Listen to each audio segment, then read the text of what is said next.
Welcome to our first video introducing the new unit that we call homeostasis. Homeostasis is a collection of processes that occur within an organism with the sole function of maintaining the internal conditions of that organism. One easy to understand variable that is maintained in warm-blooded organisms such as humans is body temperature, as most know that body temperature is around 37 degrees Celsius. However, it would be an error to say that body temperature is at a constant 37 degrees Celsius because the human body has the ability to increase or decrease its temperature, but never deviating beyond this number here. So we say that the human body temperature is around 37 degrees Celsius, but constantly fluctuating depending on the internal conditions. This is what we call a steady state rate of change, and in fact there is another word that uses the same prefix homeo that is specifically referring to the maintaining of temperature at a steady state of fluctuation, and that is the scientific word for warm-blooded organisms, which are what we call homeothermic organisms, of which humans are definitely an example. Now, even though body temperature is an easy example of a condition that is maintained at a relatively constant state inside of the human body, it is far from the only example. In fact, temperature is regulated by one of the other variables that is also regulated through homeostasis, and that is the metabolic rates of the body, that being the rate at which chemical reactions take place. For example, if the body wants to increase its own temperature, our metabolism can increase the frequency of exothermic reactions within the body because exothermic reactions generate heat, which can serve to increase the human body's temperature.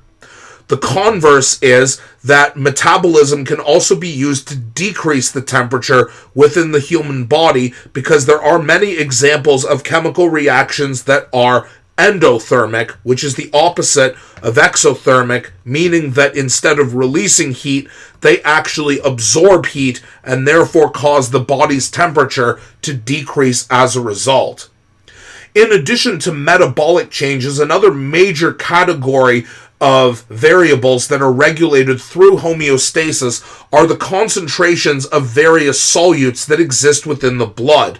These generally fall into two categories, the first of which being ions, such as the body's regulation of how much acid or how much base exists in blood, and also constantly trying to balance the amount of nutrients that are flowing through blood, one of the most important of which to regulate is the concentration of glucose that exists within human blood at any given time. The final category of regulation that is done through homeostasis is the rate at which various organs function, the most obvious of which are the rate of heartbeat and the rate of breathing that occurs within the lungs, both of which are regulated by homeostatic feedback processes. Now, before we talk about those feedback processes, we need to actually take a look at the organ system itself that is the primary regulator and control center of homeostasis. Now, if we look at these anatomical diagrams, you'll see that parts that regulate the process of homeostasis are found all throughout the body, not concentrated to even a single other organ system. However, we can see, if we look at the names of various functions, that there are a few common features that we can identify.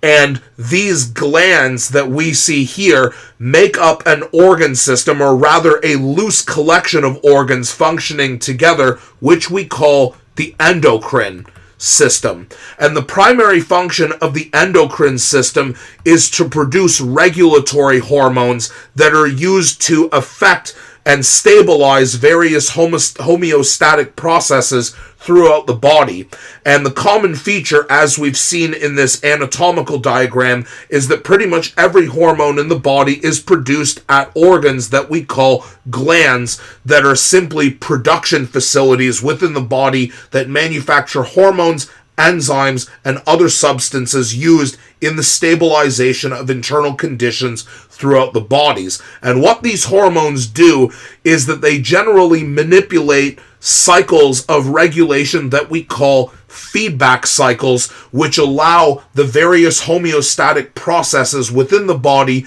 in order to regulate themselves, keeping the body at a relatively maintained internal steady state.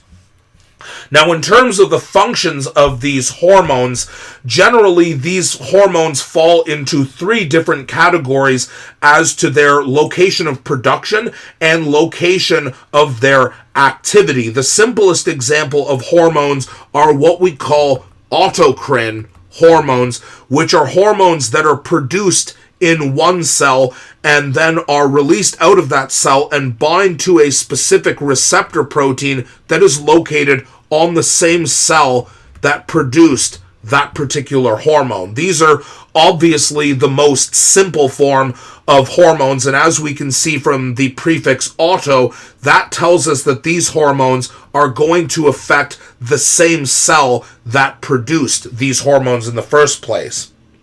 The next most complicated example are what we call paracrine hormones, which we can see being produced in one cell and traveling to a different type of cell. And again, we see them binding to a specific receptor protein, only this cell, while not being the same cell that produced them, is very, very nearby, usually within the same organ or the same organ system relatively close by.